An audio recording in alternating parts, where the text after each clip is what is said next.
नमस्कार दोस्तों, कथाओं के क्रम में आगे बढ़ते हैं और आज हम सुनेंगे बुधवार व्रत की कथा। एक समय किसी नगर में एक बहुत ही धनवान साहूकार रहता था। साहूकार का विवाह नगर की सुंदर और गुणवंती लड़की से हुआ था। एक बार वो अपनी पत्नी को लेने बुधवार के दिन ससुराल गया और पत्नी के माता पिता से विदा कराने के लिए कहा। माता पिता बोले, बेटा आज बुधवार है, बुधवार को किसी भी शुभ कार्य के लिए यात्रा नहीं करते। लेकिन वह नहीं माना और उसने बहन की बातों को न मानने की बात कही। दोनों ने बैलगाड़ी से यात्रा प्रारंभ की। 2 कोस की यात्रा के बाद उसकी गाड़ी का एक पहिया टूट गया। वहां से दोनों ने पैदल ही यात्रा शुरू की। रास्ते में पत्नी को प्यास लगी तो साहूकार उसे एक पेड़ के नीचे बैठाकर जल लेने के लिए चला गया। थोड़ी देर बाद जब वो कहीं से जल लेकर वापस आया तो वह बुरी तरह हैरान हो उठा, क्योंकि उसकी पत्नी के पास उसकी ही शक्ल सूरत का एक दूसरा व्यक्ति बैठा था।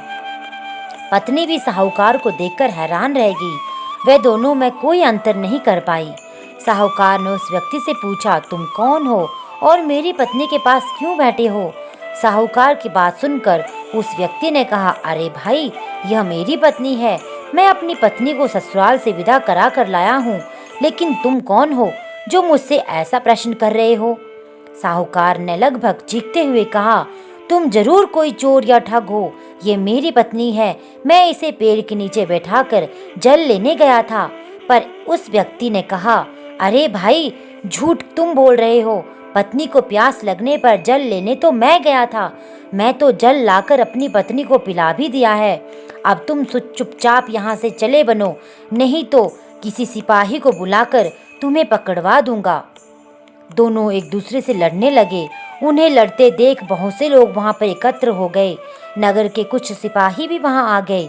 सिपाही ने उन दोनों को पकड़कर राजा के पास ले गए। सारी कहानी सुनकर राजा भी कोई निर्णय नहीं ले पाए।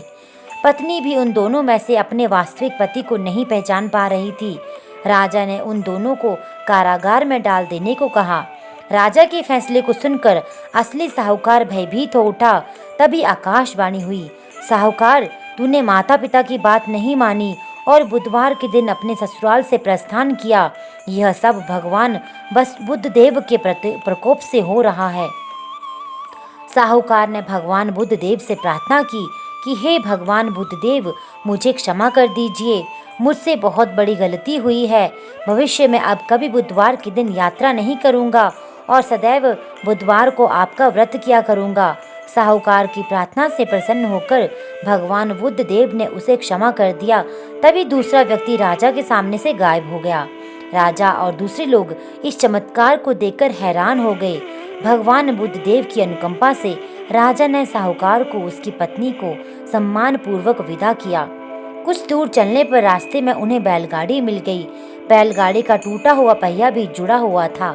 दोनों उसमें बैठकर नगर की ओर चल दिए। साहूकार और उसकी पत्नी दोनों बुधवार का व्रत करते हुए आनंद पूर्वक जीवन यापन करने लगे। भगवान बुद्धदेव की अनुकंपा से उनके घर में धन संपत्ति की वर्षा होने लगी। जल्द ही उनके जीवन में खुशियां ही खुशियां भर गई। बुधवार का व्रत करने से स्त्री पुरुष के जीवन में सभी मंगल कामनाएं पूरी होती है। तो दोस्तों, कैसी लगी आपको ये कथा? ऐसी कथाएं सुनने के लिए मेरे चैनल के साथ बने रहिए। लाइक, शेयर और सब्सक्राइब करना बिल्कुल ना भूलना। धन्यवाद।